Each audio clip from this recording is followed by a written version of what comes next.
नमस्ते। मैं डॉक्टर मीनाक्षी उपाध्याय तिवारी आप सबका अपने YouTube चैनल ज्ञानपथ में स्वागत करती हूँ। फ्रेंड्स, जैसे कि रघुवंशम महाकाव्य की सीरीज में मैंने पिछले वीडियो में चर्चा की थी कि श्री रामचंद्र जी और उनके भाई अपनी वधुओं को ब्याह कर अयोध्या नगरी लाते हैं। पूरी अयोध्या नगरी खुशी से पागल हो जाती है और इधर राजा दशरथ ये सोचते हैं कि वो अब बहुत बूढ़े हो गए हैं, क्यों ना अपने इस राज्य का भार अपने बेटे राम को सौंपकर जंगलों में चले जाएं। उन्होंने यह घोषणा भी कर दी कि अब राम का राज्याभिषेक होगा। लेकिन होनी को तो कुछ और ही मंजूर था। उनकी पत्नी कैकेयी, जिसने राजा दशरथ की युद्ध में सहायता की थी और राजा दशरथ की विजय हुई, इससे खुश होकर उन्होंने कैकेयी को बोला कि तुम मुझसे कोई भी 2 वर मांग सकती हो। लेकिन उस वक्त उसने उन वरों को मांगने का उचित समय नहीं समझा, लेकिन अब यह उचित समय था। उसने क्या मांगा कि श्री रामचंद्र जी को 14 वर्ष का वनवास और उसके पुत्र भरत को राजगद्दी। यह राजा दशरथ के लिए बहुत ही असहनीय था, लेकिन जैसे रघुकुल की रीति चली आ रही थी कि प्राण जाई पर वचन न जाई, तो राजा दशरथ ने अपने वचनों का मान रखते हुए कैकेयी को वो वर दे दिए। इधर श्री रामचंद्र जी अपनी पत्नी सीता जी और लक्ष्मण अपने भाई के साथ वन के लिए प्रस्थान करते हैं। इधर राजा दशरथ अपने पुत्र के वियोग में प्राण त्याज देते हैं। उनके 2 पुत्र भरत और शत्रुघ्न अपने ननिहाल गए थे। उनको संदेशा दिया जाता है। वो जब आते हैं तो कैकेयी कहती है कि अब ये पूरा जो राजपाट है ये अब तुम्हारा है। लेकिन भरत जी किसके भाई हैं? श्री रामचंद्र जी के भाई हैं। वो इतने बड़े राजपाट को ठोकर मार देते हैं और अपने भाई को लेने के लिए, उनको ढूंढने के लिए जंगलों के लिए निकल पड़ते हैं। और वो उनको ढूंढते ढूंढते चित्रकूट के पास आ पहुंचते हैं और आग्रह करते हैं कि अब ये पिताजी का तो स्वर्गवास हो गया है और आप जैसा अच्छा राजा तो हमारे कौशल देश को नहीं मिलेगा। अब श्री रामचंद्र जी को दुख होता है, लेकिन अपने स्वर्गवासी पिता के वचनों का मान रखने के लिए वो कहते हैं कि नहीं, तुम वापस लौट जाओ और तुम ही, जब तक मैं वापस नहीं आता हूँ, तुम ही अयोध्या को देखोगे, अयोध्या नगरी तुम्हारी होगी। अब फिर भरत जी मानते नहीं। वो कहते हैं कि नहीं, मैं उस राजगद्दी पे नहीं बैठूंगा, आप अपनी चरण पादुका यानी खड़ाऊं आप मुझे दे दीजिए, मैं इन्हें लेकर राज सिंहासन पर रखूंगा और मैं आपकी तरफ से उत्तराधिकारी बनकर जब तक आप वापस नहीं आते हैं तब तक मैं प्रजा की रक्षा करूंगा।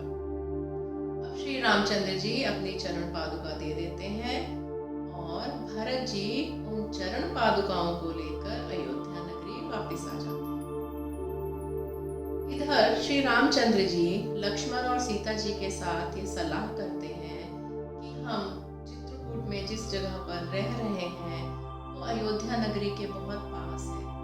कोई मिलने के बहाने रोज कोई ना कोई इधर आता रहेगा और हमारी तपस्या में विघ्न पड़ेगा। क्यों ना हम इससे थोड़ा आगे प्रस्थान करते हैं, थोड़ा थोड़ा चलकर हम अयोध्या नगरी से दूर पहुंच जाएंगे।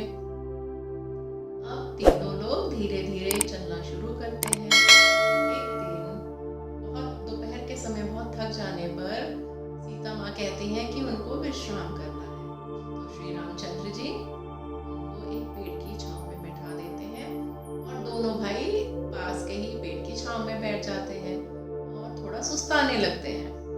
इतने में क्या होता है कि इंद्र का पुत्र जयंत एक कौवे का रूप लेकर आता है और माँ सीता के पैर के अंगूठे में चोंच मारता है, उनको काट लेता है।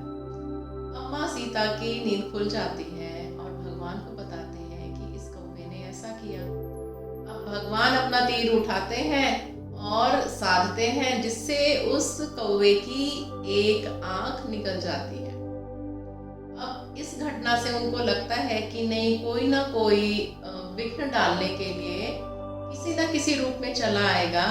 तो वो और आगे चलना शुरू कर देते हैं। थोड़ा आगे चलने पर माँ अनुसुईया आश्रम आता है।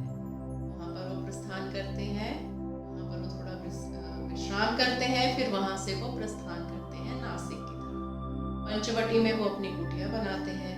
लेकिन वहाँ एक दिन क्या देखते हैं कि शूर्पणखा जो एक राक्षसी है, वो एक सुंदर युवती का रूप बनाकर श्री रामचंद्र जी के पास आती है और उनसे कहती है कि आप मुझे बहुत पसंद आए, आप मुझसे विवाह कर लीजिए।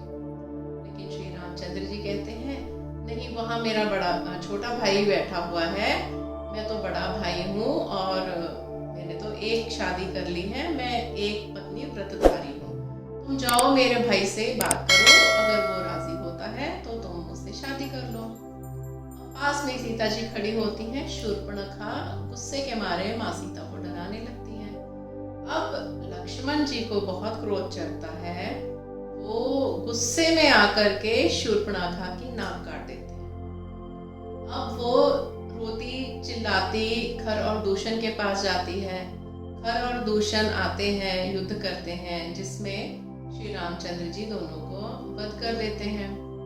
और फिर वो अपने बड़े भाई लंकाधिपति रावण के पास जाती है। अब रावण को बहुत क्रोध आता है। वो पूरा प्लॉट तैयार करते हैं कि अब हम सीता हरण करेंगे। अब अपने छोटे भाई मारीची को, जो एक मायावी राक्षस होता है, उसे भेज देते हैं। अब जो मारीची था वो सोने का रूप धारण करके श्री रामचंद्र और सीता जी के सामने हरी हरी घास चरने लगता है।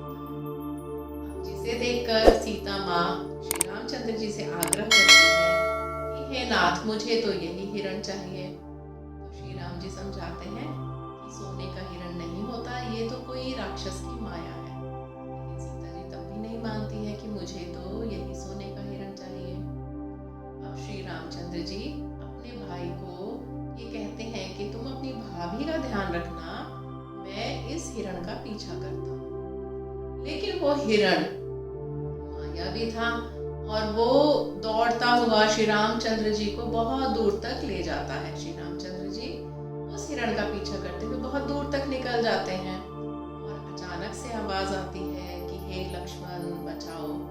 सीता माँ ये सुनकर घबरा जाती हैं। लक्ष्मण जी से कहती हैं कि हे देवर जी, आप जाइए, अपने भाई की सहायता कीजिए। पर लक्ष्मण जी कहते हैं कि हे माँ, ये माया है, इस भ्रम में मत जाइए, भैया को कुछ नहीं हुआ है। लेकिन सीता जी बार बार आग्रह करती हैं और लक्ष्मण जी चले जाते हैं। और इधर रावण सीता माँ का हरण करके ले जाता है। लेकिन रास्ते में पक्षी राज जटायु उन्हें रोकने की कोशिश करता है। रावण और जटायु दोनों में युद्ध होता है, लेकिन रावण अपनी तलवार से जटायु के पंख काट देता है और जटायु बेहोश होकर नीचे गिर पड़ता है।